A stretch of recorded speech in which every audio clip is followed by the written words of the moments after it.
नमस्कार बालमित्रांनो, कसे आहात? दसरा मस्त जोरात झाले की नाही?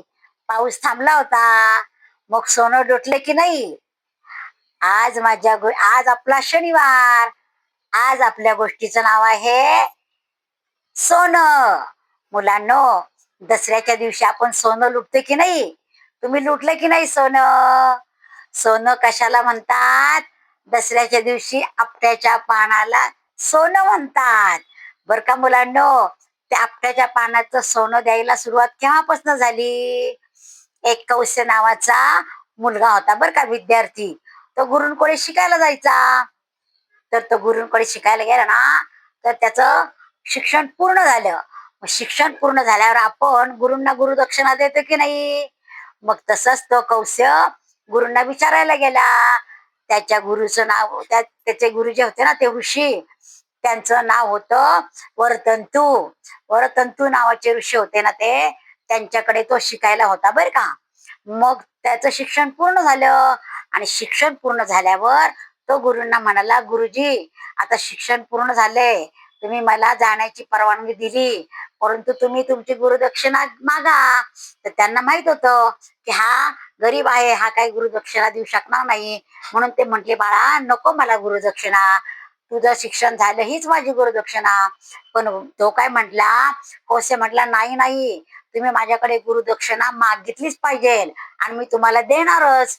मग ते म्हटले की बरं, तू देणार असला तर मला 14,000 सुवर्ण, 14 कोटी, 14,000 नाही, 14 कोटी सुवर्ण मुद्रा दे तुम्हाला बर का. मग तो एकदम आश्चर्याने पाहायला लागला गुरुंकडे. तर मग बरं म्हटला, मी देईन तुम्हाला 14 कोटी सुवर्ण मुद्रा तुम्हाला देईल बर का. मग तो रघुराजाकडे गेला. रघुराजाला म्हटला, रघुराजा दान करायचा बर का, लोकांनी काय मागितले की ते द्यायचा. रघुराजा सगळ्यांना दान करायचा. मग तो कौशय रघुराजाकडे गेला बर का, आणि रघुराजाला म्हटला, कृपा करून मला माझ्या गुरूंना गुरुदक्षिणा द्यायची आहे, तर मला तुम्ही 14 कोटी सुवर्ण मुद्रा द्याल का? तर नेमकं त्या रघुराजाकडे त्या दिवशी सगळं दान वाटून झालं होतं आणि एवढ्या काही 14 कोटी सुवर्ण मुद्रा त्यांच्याकडे नव्हत्या. मग रघुराजा खूप दानशूर होता. मग तो कुबेराकडे गेला बर का, आणि कुबेराला म्हटला, कुबेरराज कुबेरराज, मला तुम्ही 14 कोटी सुवर्ण मुद्रा देता का? तर त्याच्या नम्र स्वभावापुढे, नम्र स्वभाव पाहून कुबेरदेव फार आनंद झाला कुबेरदेवांना, कारण ते नतमस्तक होऊन मागत होते ना.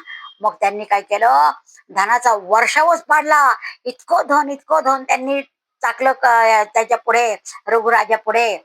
मग रघुराजा म्हटला, आता मी एवढं धन तरी कसं घेऊन जाणार?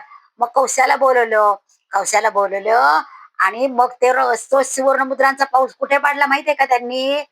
आपट्याच्या झाडाखाली. आपट्याच्या झाडाखाली तो सुवर्ण मुद्रांचा पाऊस पाडला.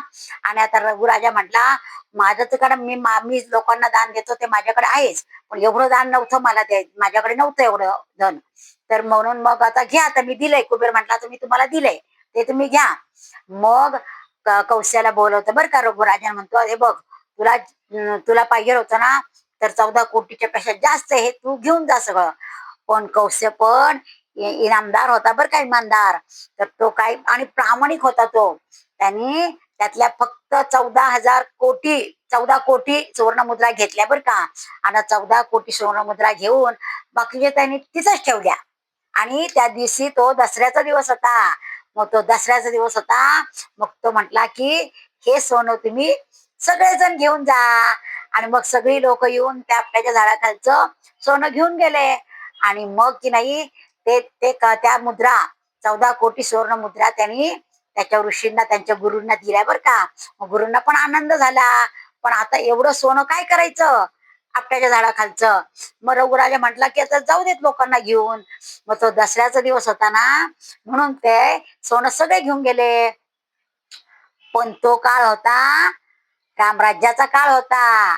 आता कलियुग आहे, त्यावेळेला सत्ययुग होतं. सत्ययुगामध्ये सगळे खरं बोलत होते, प्रामाणिक होते, आणि सगळे एकमेकांना मदत करणारे होते. कुणी लुच्चेगिरी करायचं नाही. त्यामुळे त्या सुवर्ण मुद्रा सगळेजण घेऊन गेले. पण तेव्हापासनं आपण आपट्याच्या झाडाला सोनं म्हणतो. आणि दसऱ्याला की नाही मग त्या आपट्याचं एक फांदी तोडून आणतात, देवाला वाहतात आणि मग ती फांदीतलं सगळे पानं सगळ्यांना एकमेकाला सोनं म्हणून देतात. सोनं म्हणजे सोन्यासारखी माणसं बरं का, आणि सोन्यासारखं वागायचं, चोख वागायचं सगळ्यांबरोबर, खरं वागायचं सगळ्यांबरोबर. आणि दसऱ्याला मग ते सोनं लुटायचं. आवडली का गोष्ट? गोष्ट आवडली असल्यास लाईक करा, शेअर करा आणि सबस्क्राईब करायला विसरायचं नाही.